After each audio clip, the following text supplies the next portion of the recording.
Olá, queridos alunos, tudo bem? Estamos aqui para o nosso último vídeo de 2020. Acreditam? Nós vamos gravar hoje o último vídeo. Semana que vem vai ser as nossas avaliações e provavelmente vai ter só as lives para a gente tirar dúvidas e corrigir o restante dos exercícios, tá?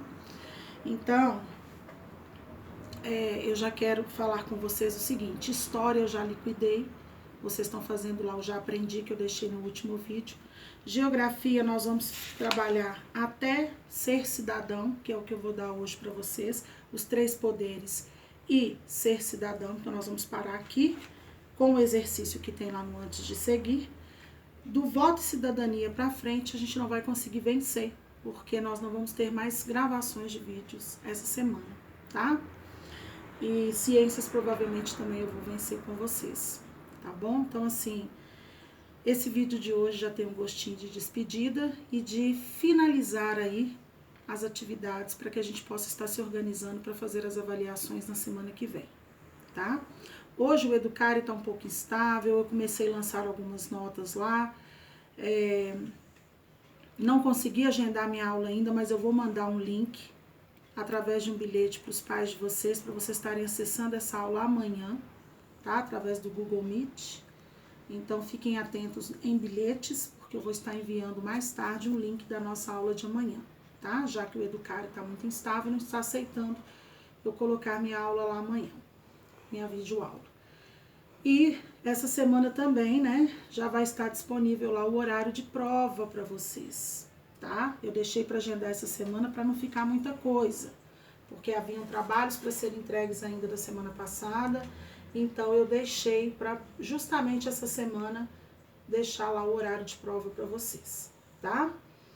Então, como eu falei, de voto e cidadania em diante, ou seja, da página 111 até o final do livro de geografia, a gente não vai vencer. Ficariam poucas páginas, tá? Se for contar eu já aprendi, ficaria umas 5 páginas só pra gente terminar. História eu venci com vocês e ciências também eu irei vencer com vocês, que vai ser o nosso próximo vídeo. Tá bom? Espero que vocês tenham passado um Natal maravilhoso, muito abençoado, de muita renovação, principalmente do ser humano. E desejando muita saúde para todos nós, que eu acho que é isso que importa, né? O resto a gente corre atrás. A gente ter saúde em primeiro lugar é fundamental. Saúde e muita fé, né, gente? Então vamos agora, né, começar aqui então o nosso último vídeo de geografia. Eu vou pegar meu marca-texto aqui. E eu gostaria que vocês abrissem o livro de vocês lá na página 103. Porque no último vídeo da semana passada, eu deixei um antes de seguir, que era a questão 4, que terminava na página 103. Então, eu vou dar continuidade aí, nós vamos começar a falar dos 3 poderes, a gente vai conhecer esses 3 poderes, né? O legislativo, o executivo e o judiciário. Nós estamos falando um pouquinho de ser cidadão, né? A importância de saber quem governa, né? Saber para que serve a política, né? O que ela faz, o porquê. E aí nós vamos conhecer hoje esses 3 poderes e vamos falar sobre o que é ser cidadão. E aí eu finalizo com vocês o conteúdo de geografia, tá bom? Então, só retomando, semana que vem não vai ter vídeos, mas vai ter as lives que a gente vai estar usando para fazer a correção dos exercícios aí, tirando dúvidas, tá bom? Então, vamos lá. Página 103, conhecendo os 3 poderes. Vamos começar pelo legislativo. O poder legislativo estrutura e aprova as leis e atua nos 3 níveis de governo. A gente viu no último vídeo que um complementava o outro. Vocês lembram disso? Que um não podia ser governado sem o outro. Então, lá na página 101, está falando assim, olha, o poder legislativo é aquele que escreve e aprova leis. O executivo é aquele que coloca as leis em prática, ou seja, os que executam. E o judiciário é o que fiscaliza se as leis estão sendo aplicadas e cumpridas corretamente. Então, um vai dependendo do outro. E agora a gente vai conhecer separadamente esses três poderes. Então aqui já falou pra gente que o legislativo ele estrutura e aprova as leis e atua nos 3 níveis de governo. Quais são os 3 níveis de governo? Nós também vimos no vídeo passado. Nós temos lá o nível federal, o nível estadual e o nível municipal. Então, o poder legislativo ele vai atuar nesses 3 níveis. Ele é formado por pessoas de vários partidos políticos que são eleitas pelo voto popular e representam os diferentes grupos que compõem a sociedade. Então vamos grifar aqui, por favor, esse primeiro parágrafo do poder legislativo, porque fala, né, o que ele faz e como que ele é formado. Partidos políticos aí, tem um quadrinho aí do lado que fala o seguinte: é um grupo organizado de acordo com a lei, formado por pessoas que têm um pensamento político semelhante. O partido busca desenvolver e representar o interesse e projetos de grupos sociais. Continuando aí, então no segundo parágrafo. O município normalmente ele se encontra na Câmara Municipal, que é composta por vereadores eleitos pelos cidadãos. Então lá no município ele vai se encontrar onde? Na Câmara Municipal.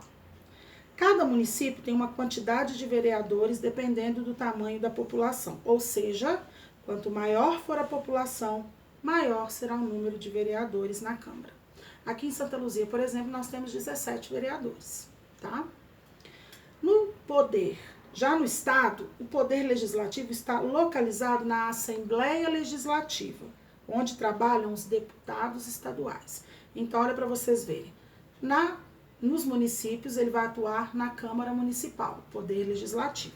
Já no Estado, ele vai atuar na Assembleia Legislativa. E já no âmbito federal, esse poder ele é composto pela Câmara dos Deputados, onde se encontram os deputados federais, e pelo Senado, compostos pelos senadores. Então, olha só, na Assembleia Legislativa, quem vai aprovar essas leis serão os deputados estaduais, que ficam lá pertinho do Zema, né? E já no âmbito federal, lá em Brasília, perto do Jair Bolsonaro, vai ter a Câmara dos Deputados, que aí vão ser os deputados federais junto com os senadores, tá? Então ela atua, né, o poder legislativo ele vai atuar nos 3 níveis, no municipal, no estadual e no federal. Então é importante a gente grifar esses 3 parágrafos que estão aqui no final da página 103, porque explica pra gente direitinho que onde ele vai atuar e quem vai executar. Poder legislativo. Então é importante a gente grifar. Aí, vem no alto da página 104, vem um antes de seguir apenas uma pergunta referente ao poder legislativo. Vocês vão responder para mim. Continuando na página 104, a gente já vai entrar no poder executivo, que lá na página 101 falou que é aquele que coloca as leis em prática, ou seja, que vai executar.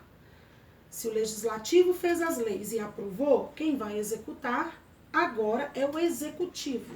Então, olha lá. Página 104. O poder executivo é aquele que está sempre atento às leis. Ele é responsável por colocá-las em prática e, assim como o poder legislativo, atua também nos 3 níveis. Então, ele também vai atuar no município, no estado e lá no governo federal. Então, a gente já vai grifar esse primeiro parágrafo aí que é importante. No município, o responsável pelo poder executivo é o prefeito. Quando por algum motivo o prefeito está impossibilitado de assumir seu papel, seja por uma viagem, doença ou morte, por exemplo, quem assume o cargo é o vice-prefeito. Para auxiliar no cumprimento das leis, os prefeitos, além de contarem com seus vices, também possuem equipes com secretários e assessores. Essas equipes são organizadas por setores e divididas em secretarias da educação, do transporte, da saúde, do turismo. Então, olha para vocês verem. Para que o prefeito possa governar, ele vai precisar, primeiro, de uma equipe. Primeiro vai precisar do vice dele. né? Porque se acontecer qualquer coisa com ele, o vice assume, na ausência do prefeito. Depois, eles vão ter que ter uma equipe. Essa equipe vai ser comandada por secretários e assessores, e eles vão dividir essa equipe em secretarias, como Secretaria de Educação, do Esporte, de Obras, da Saúde, de Trânsito, tá? No nível estadual, quem exerce o poder executivo são os governadores, com seus vices e secretários, parecido com o que acontece aqui no municipal. Quanto ao país, quem desempenha essa administração é o presidente e o seu vice. No caso, Jair Bolsonaro e o Mourão, que está até com Covid, né? A notícia do dia hoje é que o vice-presidente, Hamilton Mourão, está com Covid-19.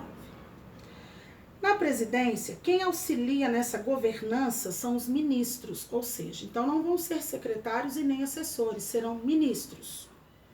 As equipes dos ministros cuidam dos setores administrativos federais, por exemplo, ao Ministério da Educação, o Ministério do Meio Ambiente, o da Infraestrutura, entre outros. Então lá, esses ministros eles vão ganhar pastas. Essas pastas serão destinadas, por exemplo, para a educação, para a saúde, para o meio ambiente, para a infraestrutura. Então serão assim organizados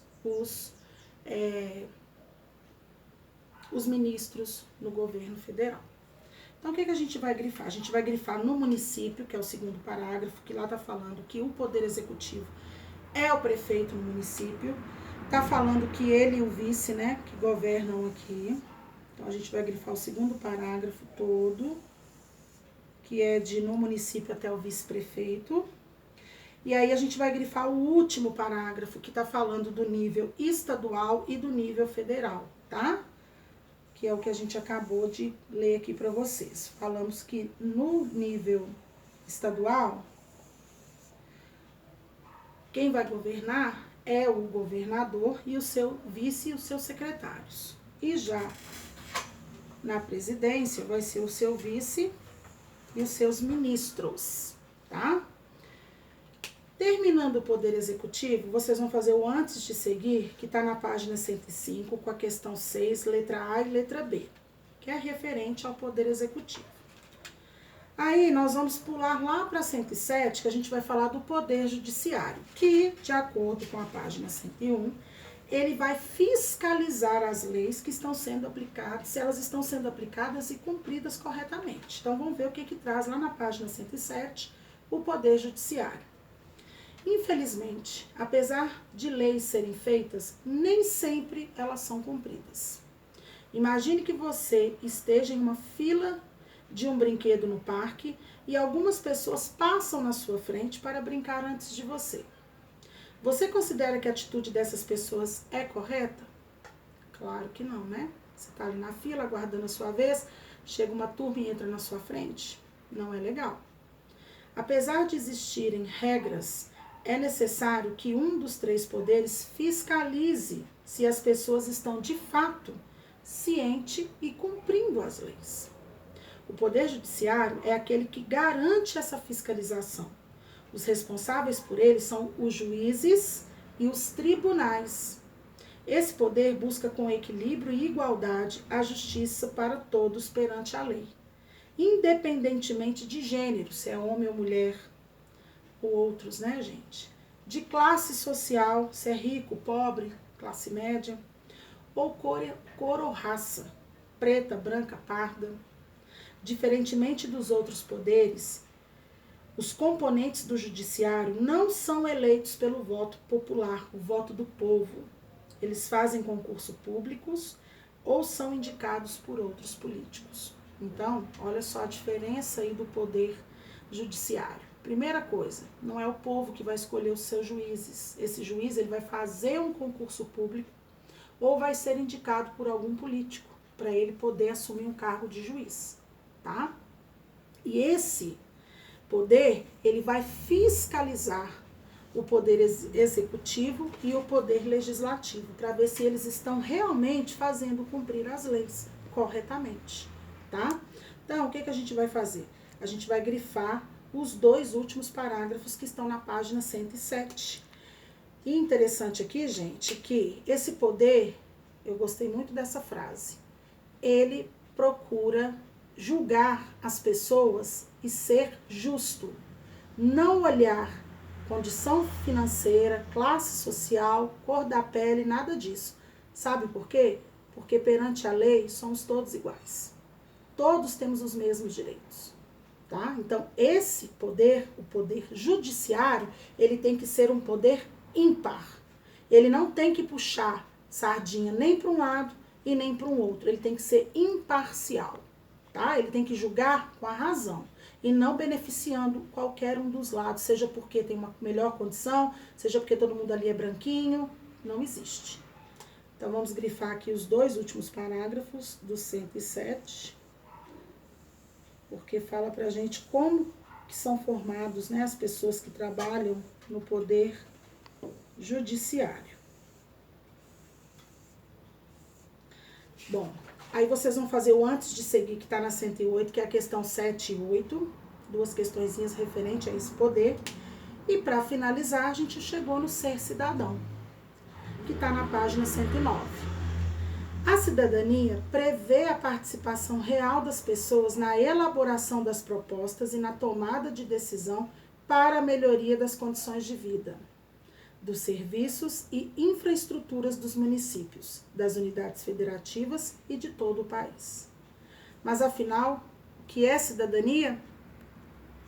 A palavra cidadania tem origem da palavra cidadão, que inicialmente significava ser habitante de uma cidade. Porém, atualmente, esse conceito é muito mais amplo, porque ela traz em si não somente o sentido de habitar, mas de pertencer a um local. Isto é, isso quer dizer que auxiliar na formação desse território, atuando de maneira a transformá-lo em um lugar melhor para se viver. Gente, isso aqui é muito sério. Hoje em dia, o cidadão ele tem que ser atuante, ele tem que fazer a diferença. Ele não deve aceitar as coisas e ficar calado. Se ele tiver certo, se ele vê que aquilo está prejudicando o seu bairro, o seu estado, o seu município, ele tem que ir para as ruas, ele tem que brigar, ele tem que procurar os órgãos responsáveis. Por isso que é tão importante a gente saber em quem a gente vota, porque depois a gente tem que ir lá cobrar dessa pessoa. Sabe? Então o cidadão ele tem que ser mais atuante, ele tem que ser mais presente, ele tem que ser mais forte ali no seu poder, porque ele tem um voto na mão. E esse voto, ele vai ficar durante 4 anos ali, dando para uma pessoa, para ela representar ele na Câmara. Então é muito importante a gente ser um cidadão participativo, um cidadão ativo, tá? A cidadania está ligada a cobrar que as leis sejam cumpridas e exigir direitos ligados à educação, à moradia, à saúde, à segurança, ao lazer e ao transporte. Além disso, ser um bom cidadão é conhecer e executar também os nossos deveres. Assim como os políticos, todo cidadão também tem suas responsabilidades. Um exemplo do nosso dever é cuidar do lugar onde vivemos. Esse também é um ato de cidadania. Então, aqui embaixo, olha, a gente vê, no caso do óleo derramado no litoral dos estados do Nordeste brasileiro, muitas pessoas ajudaram nas ações de limpeza das praias. Esse é um bom exemplo de ação cidadã. Outra ação cidadã que foi bacana que a gente fez no dia do drive-thru, né, que nós ajudamos os asilos da cidade com a arrecadação que vocês doaram. Isso é uma ação cidadã. Então, o que a gente puder fazer para estar ajudando o próximo, para estar ajudando as pessoas do nosso bairro, isso nos torna atuante. Mas a gente também tem que fazer valer o nosso dever e o nosso direito. Não adianta eu só querer cobrar e fazer tudo errado. Eu também tenho que ser um bom cidadão para que eu possa cobrar dos meus governantes, tá? Então, eu quero que a gente grife aqui de a palavra cidadania, que são os 3 parágrafos que estão na página 109, os 3 últimos, tá? Porque nesses 3 parágrafos fala pra gente o conceito da palavra cidadania, da onde ela veio e de como que ela, nos últimos tempos, ela tem sido falada, né? A proporção que ela ganhou. E fala pra gente também do que é o ser um bom cidadão, no último parágrafo aí. Bom, nossa matéria da prova vai até aqui, ser cidadão, tá? E aí vocês vão fazer aqui na página 110 e 111, a questão 9 e 10 até a letra B, termina na 111, tá bom? Então, a matéria da nossa prova vai até ser cidadão. Façam as atividades. Nas próximas lives da semana que vem, a gente vai estar corrigindo e tirando dúvidas, tá bom? Um beijo e até a próxima.